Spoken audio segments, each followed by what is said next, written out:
Welcome back to 365 Unlimited. We are back with another interview. As you can tell, we've kind of came out on fire the last couple weeks with a lot of interviews. Had some time to be able to drop some content, and good things are happening right away in 2023. So we're just gonna keep trying to trend upwards with that. Meet new people, talk about new stories, and help the youth continue to learn, get inspired, get motivated. But before we dive into tonight's interview, check out our three sponsors: Driftless Quality Wear, Bocker Auto Group, and Not Vintage. That is KNOT Vintage. It is a website where you can find the greatest quality graphic tees that you can possibly find out on the market right now. You do not want to hesitate to check them out on social media. Good people, great time over there with what they're doing, helping out a bunch of NFL players. Anyone that wants these graphic tees, definitely tap in. You can also use the code 365U at the checkout for 10% off. That is store-wide. Any t-shirt that you like, 365U will get you 10% off. All right, Gannon, let's do this. Hell yeah. Darnell Thompson, man, the CEO of $0 clothing brand. Shout out to you for joining us. Just kind of give a little backstory. First, somebody has no idea about this clothing brand. Just a quick little backstory before we dive into the deep stuff. But, it's a little overlay. Yeah, man, $0, man, came in 2019, man. I was actually training, man, at APEC in Fort Worth in Dallas, Texas. That's when I created the brand, man, and I trademarked the quote, "It takes $0 to be yourself." Because in reality, man, when you at your lowest, that's when you become the best person you are. And you don't need money to do anything in this life to become who you really are. A lot of people are tricked off or happy off of money, but really money don't bring you happiness. It's some days you do, some days they don't. I know a lot of people who got money who ain't happy. Mm-hmm. In the league right now who ain't happy. I know people who millionaires who ain't happy. You know what I'm saying? And my best memories come people who when I ain't had nothing. So, when I say it takes $0 to be yourself, it literally takes nothing to be yourself. You can be yourself every day, throughout the day, 365 days of the year, be yourself, no matter what happens. I like that. I mean, it kind of goes into our realm with what we're doing with this podcast, 365 in the name. You got people got to understand every single day, if you put your best effort in, you bet on who you are as an individual. I mean, you can take anything you want to the next level. But you mentioned the phrase, "It takes $0 to be yourself." Kind of, let's kick it back to maybe younger days when you're growing up. Did you feel like you always had that mentality, or life events, or what kind of led you into that manner to develop that mentality? Man, always, man. I always been counting out my whole life. I played 3 sports my whole life. Man, me playing sports was hard. You know what I'm saying? I come from North Carolina, Raleigh, exactly north, North Raleigh, you feel me, be exact. Man, it was hard, man. I went 3 high schools. I had that grind, man. I had that want to. You feel me? A lot of people ain't got that want to. I had that grind. I was getting recruited. I played baseball, football, and basketball. I played baseball first. That was my love. I stopped the first time really taking football really, really serious in middle school. My best friend father put me on. And I ain't started taking football serious till 9th grade. And what I was good at it, I had that grind. You feel what I'm saying? That want to, because I ain't really had nothing as a kid. So I ain't really had nothing. So I always wanted to go somewhere. For me to go anywhere, I had to get a scholarship. So I was getting schools, you feel me? But that's a whole nother story. Well, I went 3 high schools, and then I went Division II, and that's when it was hard. Division II, junior college, and then Colorado State, and then the CFL, and then back here. Man, yeah, that's a journey, and the journey comes with a whole lot, and that's the cool thing with it. I thought one thing was cool when I was kind of reading up about you and your brand a little bit, just talking about, people growing up, seeing a lot of people change with the money and all that kind of affected you, and just the name and the outlook of the business, the mission statement, all that kind of put together. Kind of talk of that, because I mean, it's a common phenomenon. A lot of people talk about money changes them, and so on and so forth, but it really does, and you can see it just through the minor things and all that, but just kind of speak on that a little bit, because I thought that was really inspirational seeing that. Yeah, man, a lot of people change up, man. A lot of people forget where they come from. You ain't never got to forget where you come from. A lot of people that have been down with you since you was the bottom, never change up on them, because the people at the top wasn't with you when you was at the bottom. So a lot of people change when they get that money. They feel like you're bigger than people, belittle people, better than people. I ain't never, no matter what type of money I made, I ain't never changed up how I talk to somebody, because that could be you all over again. You could lose it all, and then that guy could be on top of you and treat you the same way you treated him. So I was always built on principles and morals. A lot of people don't got principles and morals no more. And that's what we trick. That's what we mess up in this world today. It's the principles and morals. If we go back to where we had the principles and morals, everybody will not change up for who they really is. They'll really be who they're supposed to be and treat everybody with respect. So it's the principles and morals. You go back to that. That's where everybody messing up, is the principles and their morals. I agree with that. I mean, 100%. Like you look in the world that we live in today, sports world, outside sports world, business world, whatever it is, as you kind of become and join that adulthood world, it feels like almost like a lot of these kids at a younger age, the discipline's not necessarily always there growing up, and certain things kind of trend into a way where we lose respect for those principles and morals. And I think one thing that like always has stuck out to me, I don't know where the quote comes from, but it's treat the janitors just like you would treat a CEO. And I think that's crucial for anyone, especially the youth, to understand, is if we're able to do things like that, it goes a long way in building the positivity for a better tomorrow. But in relation to a question with that, how do you feel like you developed a positive mindset to be able to inspire other people and motivate other people, especially within your brand? Because it takes $0 to be yourself. That's motivational and inspirational. How do you feel like you've gotten to the point where you can motivate and inspire? I mean, it started when I was a kid, man. I have Crohn's disease. I had Crohn's disease when I was in 4th grade, 10 years old. So by being in the hospital, seeing kids that brain tumors and all that type of stuff, seeing them, that me inspire them, just coming through there. I was an athlete, inspire them. They started there. Just grinding, man. Going through high schools, always getting told no. My attitude wasn't here, was this, but I kept working. And this is my story from there to go in Division II. I went Division II 2013. I went to Tustin College in Tennessee, in the middle of nowhere. Hard. It was hard. It was bad. It was terrible. Food was terrible. Our weight room was the size of probably your kitchen room. Like, it was terrible. Then you go to JUCO in Kansas. That's when JUCO was one of the best JUCOs. That was 2014, that Jayhawk conference. That's when you had to make a roster, a 20-man roster. A lot of people don't know about that. When I left 2015, that was the last year, you had to make a 20-man out-of-state roster. So they bring in 100 kids, transfers from Bama, Florida, Georgia, top schools, and you compete. And I made out of that. I came like top 10 D tackles, had like 20-some offers, then went to Colorado State, started my last 2 seasons, and then the rest is history. But like, just going step, it gave a lot of people hope, because you're not supposed to go Division II, JUCO, and Division I. Nobody. When I went there, I was the first person who did that, and that's hard. Very hard. I mean, it's small. It's a small percentage of athletes in the world that are able to make it to a level like that, let alone just the level of play as well. But yeah, I want to throw that in there, Gannon. You can go ahead. No, I just think it's so unique because I play NAIA baseball in the middle of Missouri. Like you said, it's hard. The food sucks. There's nothing around. Like, there's 30 minutes you got to drive just to get to civilization. Like, Bryce has been here. But you grind. That's all you got. The work with your teammates every day, the school, all that stuff. But you've seen that at 3 different levels. So I just want to talk about that, the journey with that, because the D2, the junior college, and the D1, those are so many different levels and coaches and your experiences through that. You can get into specifics. If not, it's cool. Just it's really interesting, those different areas and levels you played at, because I had to shape and help shift you past football and what you're doing now. You know what I'm saying? So, man, you want to start with Division II, man? I was crushed going to Division II, man. I mean, I cried. So yeah, were you like a D1 bus guy out of high school, like in your head mentally? I took the SAT 5 times, couldn't pass it. Yeah. Okay. No, I'll get that now. Yep. Yeah, I took SAT 5 times, couldn't pass it. But you gotta say now it's different. Back then we didn't really know about grades. It was like we play ball, we get everything ahead of you. Like, we gotta get grades. It was fine. Man, I couldn't pass SAT to save my life, man. I mean, and when we drove, my mom and my brother, we drove to Tustin College, man. Like, ain't no way in hell we coming here. You know what I'm saying? We're going to visit to Louisville, Kentucky. You know what I'm saying? Duke.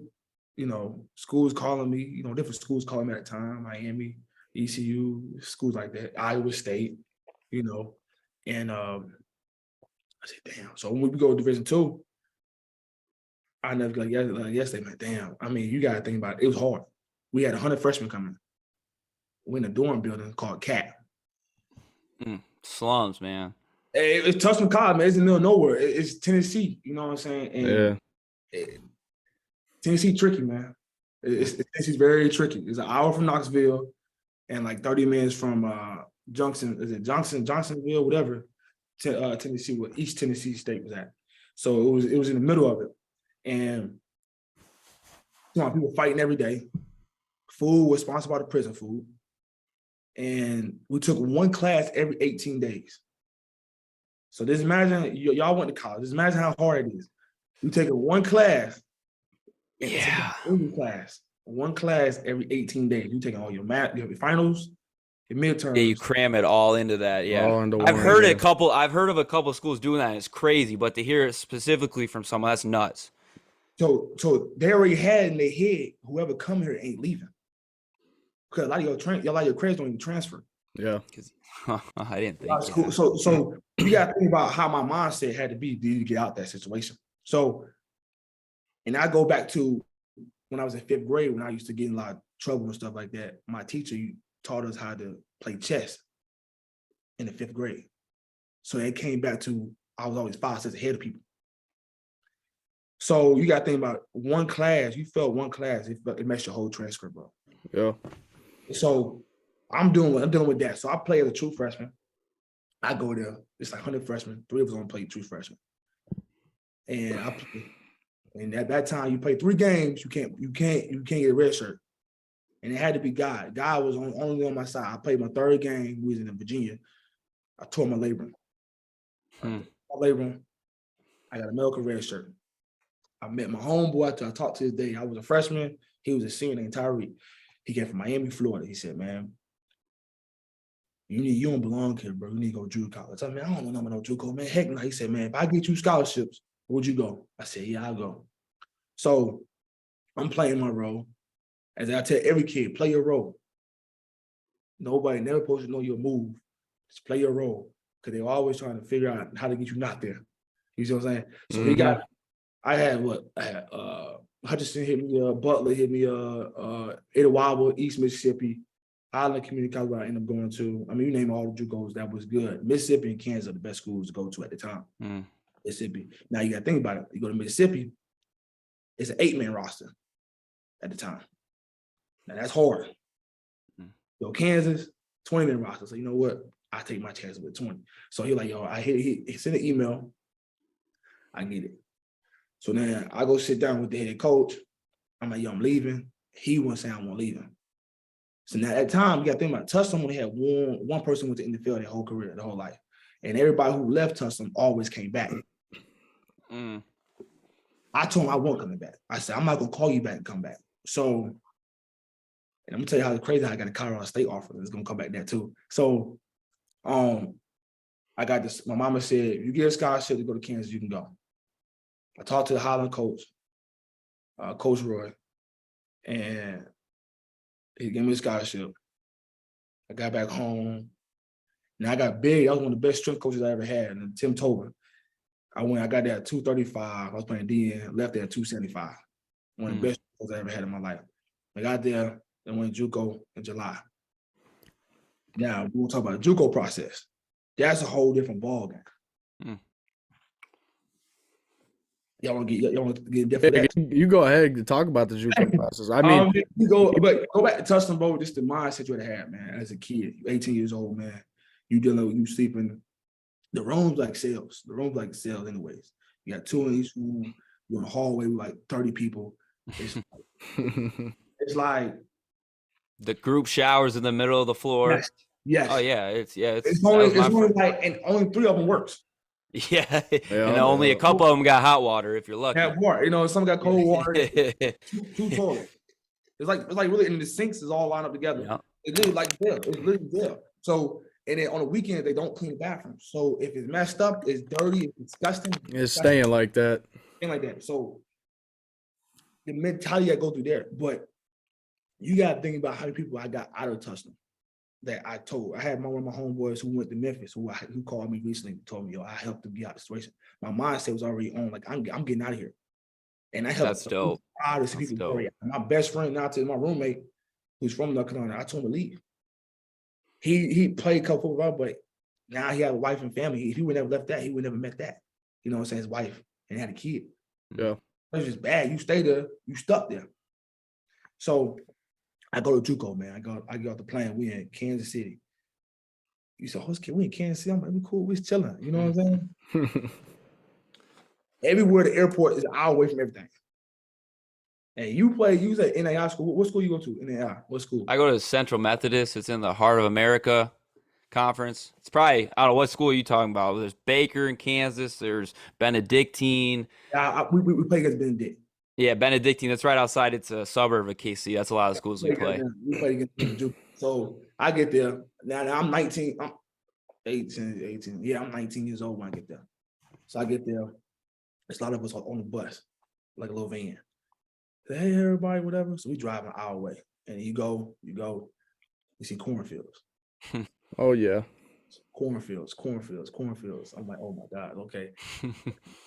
You ain't got to tell us twice about that. I mean, growing up in Illinois, man, you drive. Heart of the Midwest. Yeah, I'm in Highland Community College. If you ever look at Highland Community College, it was only 2 restaurants.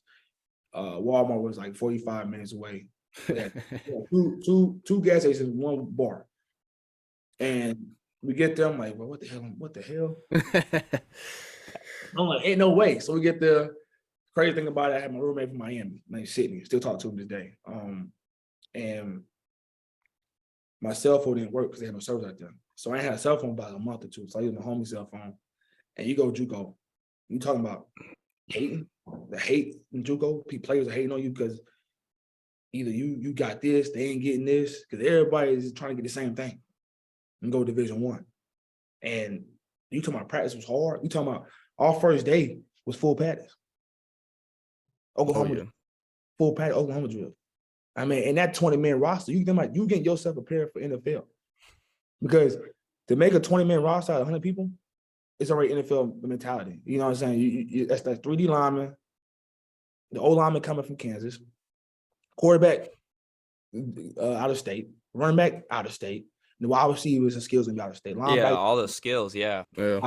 So it's 3 of us on D line. It's 20 D linemen. And to make it out that situation, and I still was hating on that situation. I didn't play. And then so I made through it. I got on the active roster. I played it. Then my best friend come. He went to Syracuse. He came. I don't know why he came, but that's between him and God. So I told him, I said, don't come here, bro. Don't come here. This is not what you want to do. We trying to get where you at. But he came. I met this guy named Brandon Smart. One of the best guys I ever met in my life, man. He taught me one of the best lessons I ever learned in my life. He was like, I talked to him like, man, why you got no scholarships? Why you go D1 in high school? It had to be because your attitude problems. And I took it to the day. He said, never move off emotions, because your emotions will get you in trouble every time. And as a kid, I never heard that. Big. It's big. It's big. Look at it. Everybody who get in trouble, whoever locked up, who's in the grave, off of emotion. Emotion will mess you up with everything. People lose their job off of emotion. Mm-hmm. It's something out of emotion. I know you mean it. And I'm like, dang, that's crazy. I never heard that before. I'm 19 years old here, and I'm like, okay. So that took me to a whole nother level too. So I'm moving. Okay, I see what he's saying. Coaches stopped playing because I was getting scholarships. You see what I'm saying? So I'm like, okay, cool. So it helped me get my first scholarship. I started getting scholarships, but I couldn't leave in spring ball, so I couldn't get the big offers because I had to leave in the fall. I had my custom college messed my grades up, so I couldn't leave in the spring. But yeah, JUCO didn't ball. The workouts was hard. I mean, you wake up at 4 o'clock in the morning, running, bear crawling, 100 yards, all day, every day. It was hard. You had nowhere to go. Either you do it or you go home.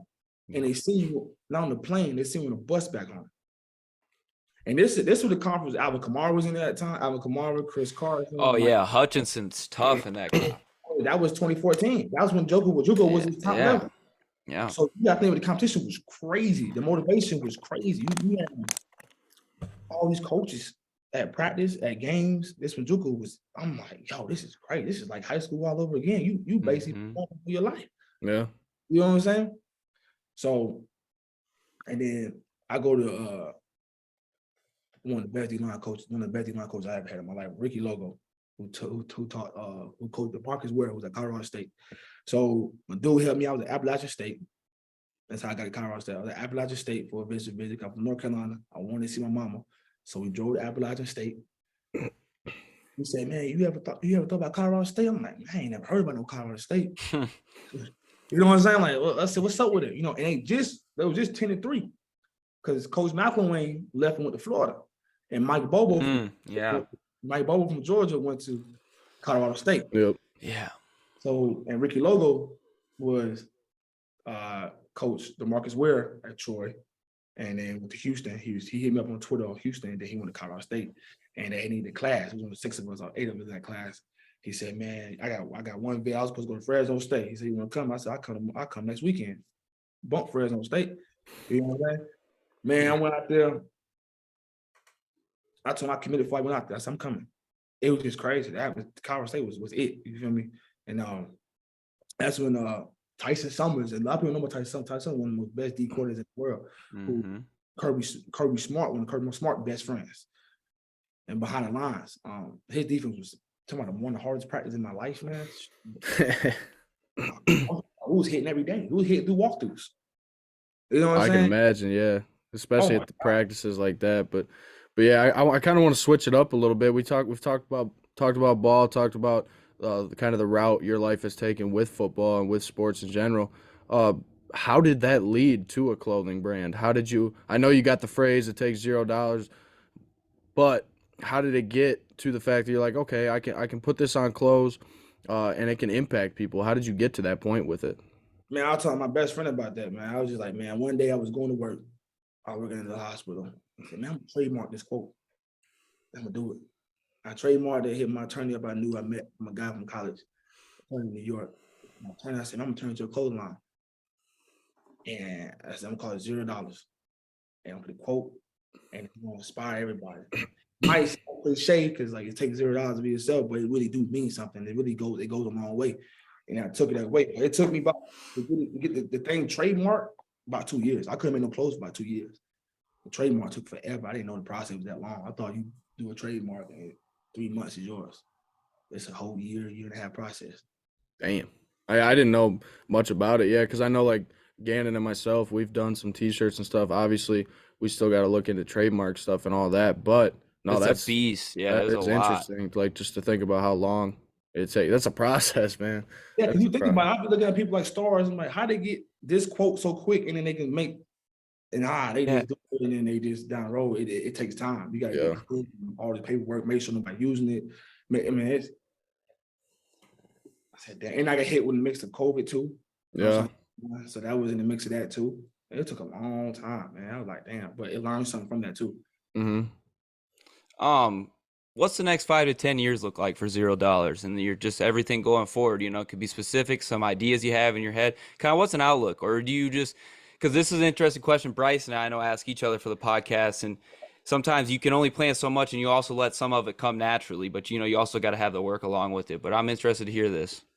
Man, really do as much podcasts, interviews as possible, get it out there. It's gonna be a brand, man. It's gonna be something big eventually. You know, I'm gonna have stuff stem off of it. You know what I'm saying? A lot of stuff. Other small companies come from it to help youth athletes out a lot with this. Yeah. My whole goal in the next 5 to 10 years with it is basically help athletes after football or any sport to figure their life out because it's hard after figuring out sports. Definitely with football. So that's my goal, man. And then just get it out as much as possible. Brand, I'm making it as a team. I got a team. I got everything, man. Hell yeah. I get chains for my homies with it, with logo on it. We doing this whole global, everything. I like that, and I mean, I liked one key piece that you said you want to help athletes out after post career. Yeah, after that's a big thing, and it's crucial because like Gannon and I, we've spoke on it before. With we happen to work with Des Bryant with his Personal Corner brand, which for the viewers that are tapping in right now, check out Personal Corner. It'll be worth your time. But what he's trying to do is the same thing that you're talking about with helping these athletes post-career, things that they encounter after their career, and especially with, I mean, even the DeMar Hamlin situation that just happened, the insurance, not being a vested player, and dealing with stuff like that, like just having someone there that is willing to help. That is more. We need more people that are willing to do stuff like that. So I'll give you all the credit in the world for that, because it's not an easy task, or it's not going to be an easy task. It's something that needs to be done. Athletes need a better world, and no, I applaud you for that, because it's crucial, and the sports world needs it. Athletes need it, and I think the most important thing to understand about all that is athletes are human, just like us. I know that we watch them on TV every Sunday or Saturday, college football, and I think a lot of people tend to forget what you're watching. You're watching human beings playing a fun game.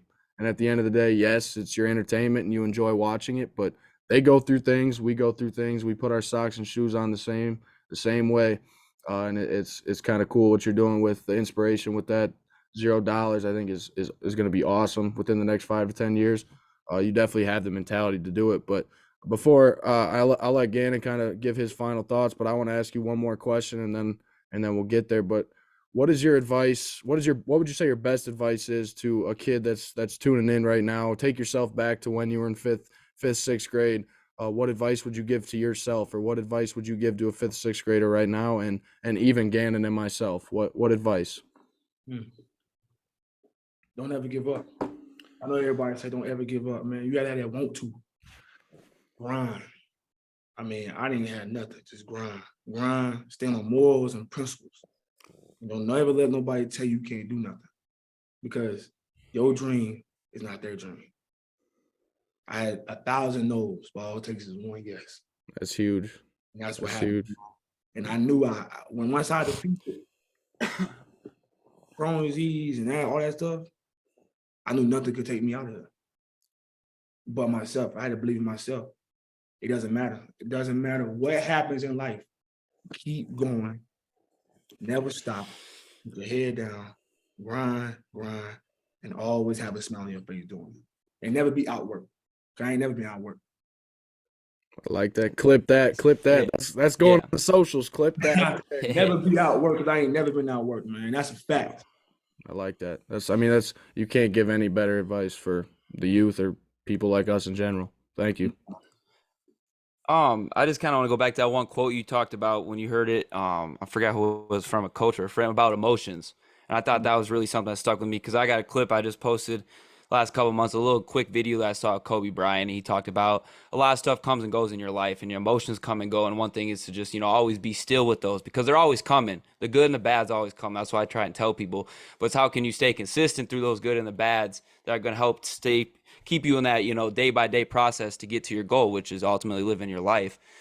But I just thought, once I heard that quote, and it was the same way you heard that quote about emotions, and it hit different when you hear about that, because emotions are daily. It's never going to stop, regardless of what happens. Everything's going to come with emotions, but it's what you can do with those emotions and turn it into good, regardless of what comes with those emotions. So I think that was something that I really took from you, and something that I know that you're going to, keep working forward with the clothing brand and everything. It's just been dope to hear a little bit of your story and just dive into some of this, because like you said, all those 1,000 no's, but it takes one yes. And I think you're the living product of that, with just all these directions, but your directions keep going this way. And I think that's the biggest thing. They're going forward the whole time. It's just dope to hear this, because it's another success story, something Bryce and I, we're trying to get to your level, just trying to do all those type of things. So it's motivational for us, and not even the viewers that are going to tune in, which is even more. That's a cool thing.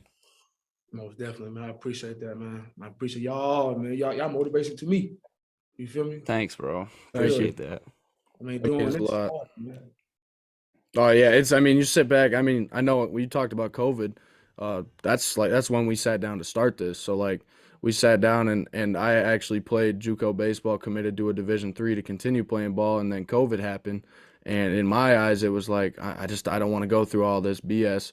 So I decided not to play. And then I sat and thought to myself, well, what am I going to do now? Because I have that itch to be involved within the sports world, or that itch to help out athletes or hear success stories. And Gannon and I put this thing together, and and it's going to continue to grow. And I mean, we're going to be able to hear stories like the ones you have, and continue to inspire the youth. That's the biggest goal with this. But I do just want to say thank you, man. Thank you for taking the time to hop on here with us. I know we greatly appreciate it. I hope someone is inspired by this, because at the end of the day, you've mentioned it, it only takes one. We inspire one person. It don't matter if 500 people watch this, 200 people, 20 people. If it impacts one person, that's what we're going to take away. But yeah, if you have any closing thoughts you want to wrap up with. Man, I'll say this, man. Anybody listening right now, man, kids, definitely kids, anybody. I'm 28, man. Do everything off of pure intentions. Everything you do in life, do off of pure intentions. You give positivity to the world, it's going to give it back to you. A lot of negativity out here in this world, man. A lot of wicked stuff going on in this world. But that don't mean you have to be wicked. So everything off of pure intentions. You help somebody out, do off of pure intentions. You do something, don't count favors, just do off of pure intentions, because it'll always come back. The Lord will make sure it come back, man. So do everything off the strength of your heart. And always think before you do something too. Yeah. 100%. Always. It's simple, but a lot of people don't. A lot of people don't think. They just do. Yep. I like it, man. This episode, I mean, you sit down and people that are going to listen to it, it's full of advice, full of motivation, full of inspiration. I appreciate you. I hope you guys enjoyed this episode. Continue to tap in, like, view, subscribe, share it with a family, with a family member, a friend, anything that you can continue to help us grow, help us share people's stories, send us a message, and we'll continue to help share your story. Thank you guys for tapping in.